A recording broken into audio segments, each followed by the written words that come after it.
Google has finally made a powerful move with the introduction of Gemini AI, surpassing last year's ChatGPT craze and essentially securing the biggest trend in the market for the next decade. I'd like to share an early prediction here. The most important topic in the market next year, and possibly for the next 10 years, presenting the greatest opportunity for ordinary individuals. A year ago, at this very moment, OpenAI launched ChatGPT, igniting fervor across the capital circle. In just a week, the user count soared past 1 million, making it a widely discussed topic.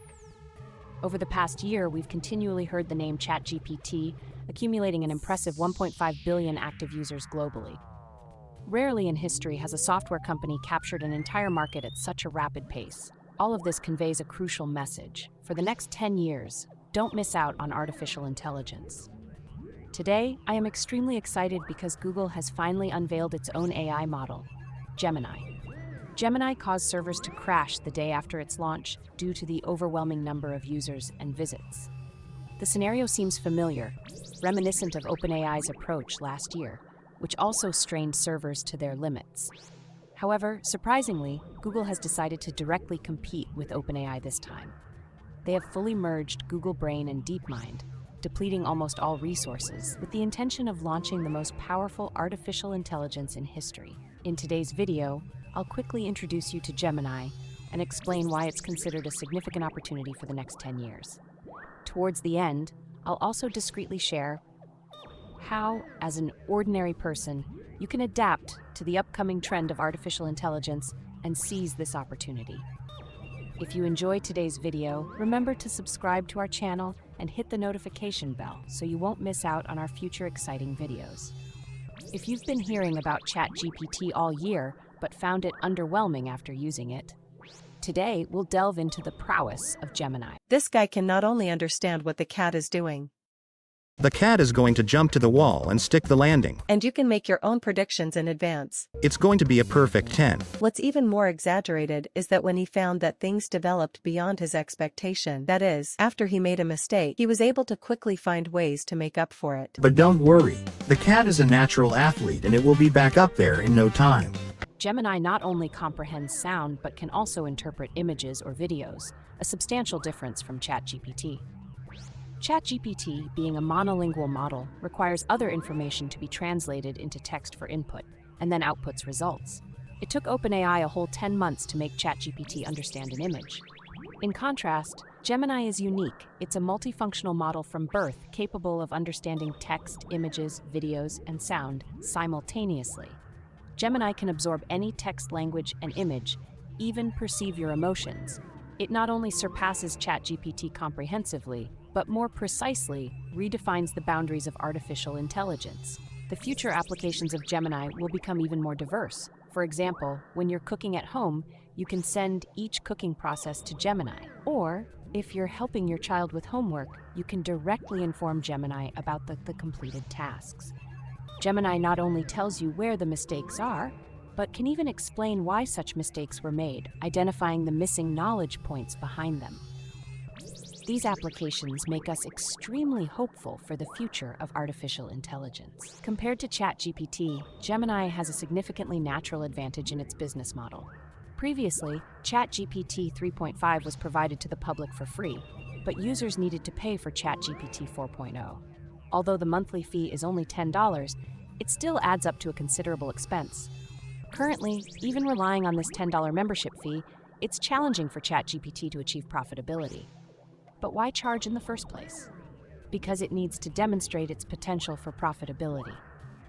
Gemini, however, is entirely different.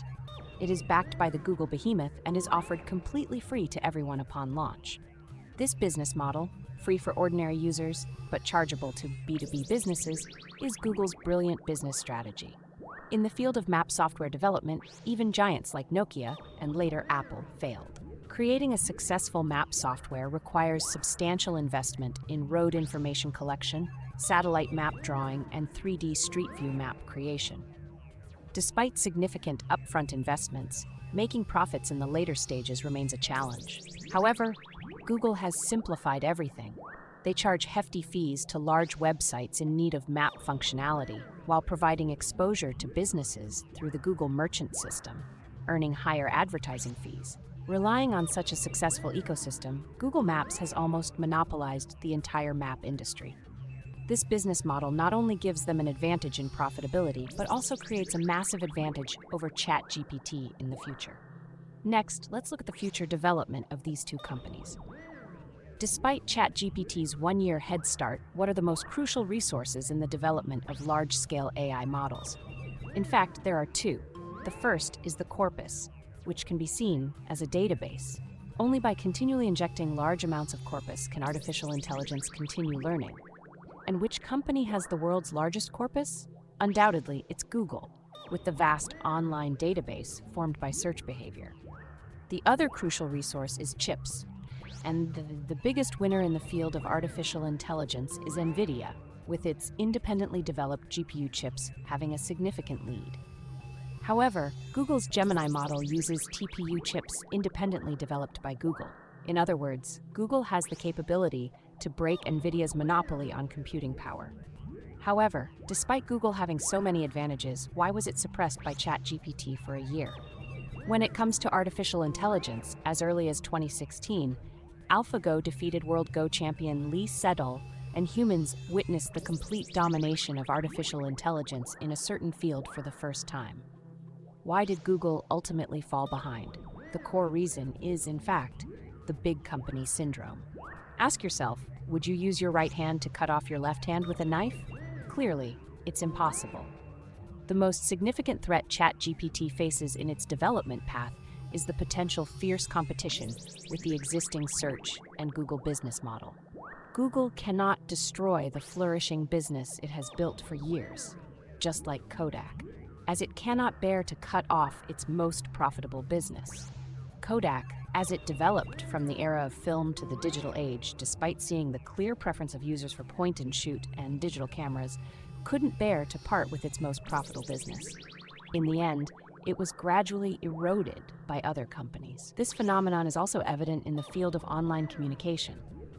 The founder of PayPal once said during Skype's rapid development, the entire telecommunications industry was powerless against Skype, with no competitor daring to compete, leading to Skype having no real competitors in its development. When ChatGPT first emerged, Google evidently felt a significant degree of anxiety. In haste and without adequate preparation, they launched their own language model called Bard in an attempt to prove that they could create a software comparable to ChatGPT. However, Bard's unveiling turned unexpectedly disastrous, with awkward responses causing Google's stock price to plummet by 7% overnight, resulting in a market capitalization loss of over $100 billion and making it one of the most costly product launches in history. However, the real concern for people in this situation was not whether Google had the capability to develop such software, but rather the doubt about whether Google was genuinely willing to create such software. To some extent, Google's internal priorities for artificial intelligence were not highly emphasized, leading to experts in the field departing to establish their own companies, forming a competitive landscape. Just when the external perception was that Google had been dormant for over half a year, seemingly preparing to take no action, Google made a surprising move at the end of the year.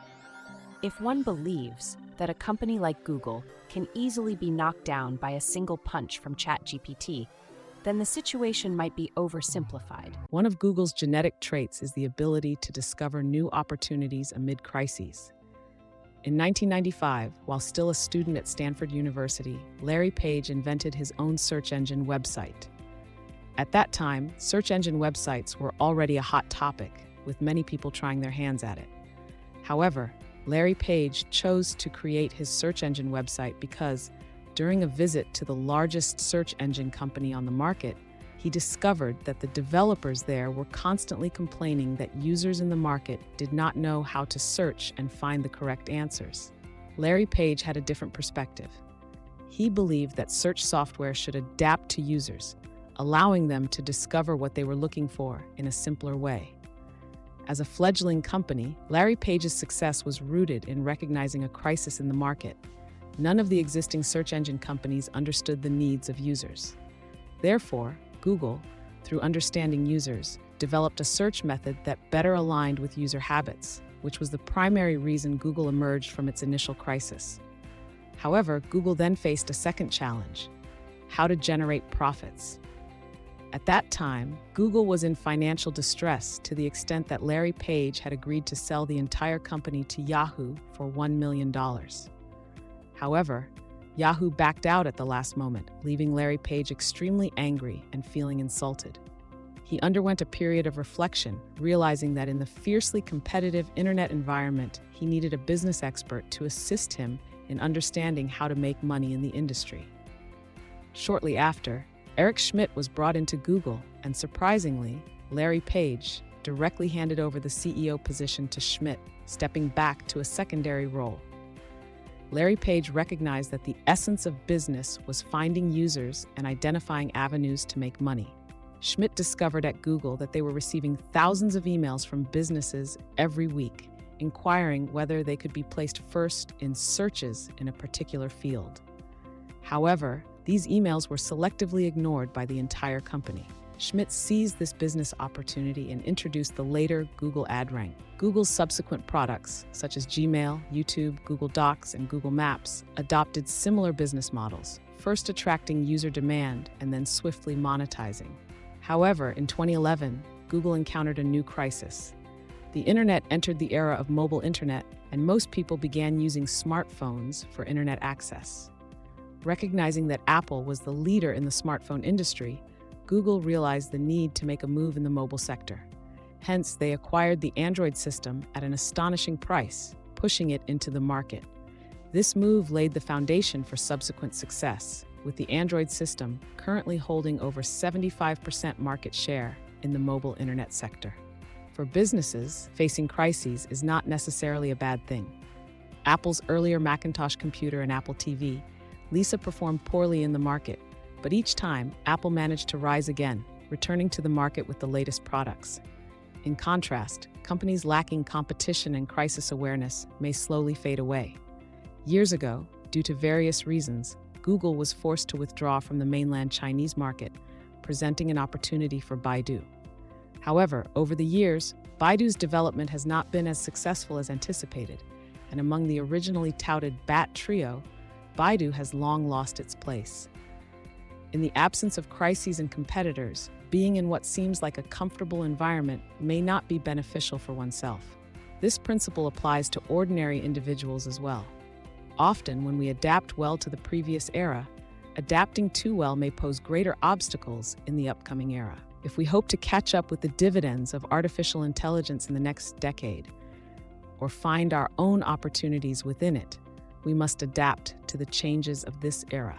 Taking Microsoft as an example, in its early years, it seized the early internet boom by developing products like Windows, helping Bill Gates dominate the Forbes Rich list for an extended period. However, in the subsequent years, Microsoft constantly pondered on how to maintain such an advantage, focusing on improving the Windows system and combating software piracy, leading to missing out on successive waves of the internet boom. Meanwhile, newcomers such as Google, Amazon, and Facebook gradually rose to become market leaders, while Microsoft quietly spent a disappearing 17 years in a corner. The new CEO, Satya Nadella, took a different approach, willingly abandoning the aura brought by the Windows system. Microsoft collaborated with competitors like Apple, opened up access to Windows, and actively embraced the transformations of the internet. Over the years, Microsoft has returned to the ranks of global internet giants. If one observes the distribution of Microsoft's overall revenue, it becomes evident that Windows no longer holds the majority share, with new businesses such as cloud services, gaming, and advertising gradually becoming the most crucial parts of its income. This example illustrates that abandoning dependence on past success and actively adapting to the changing times is the key to a company.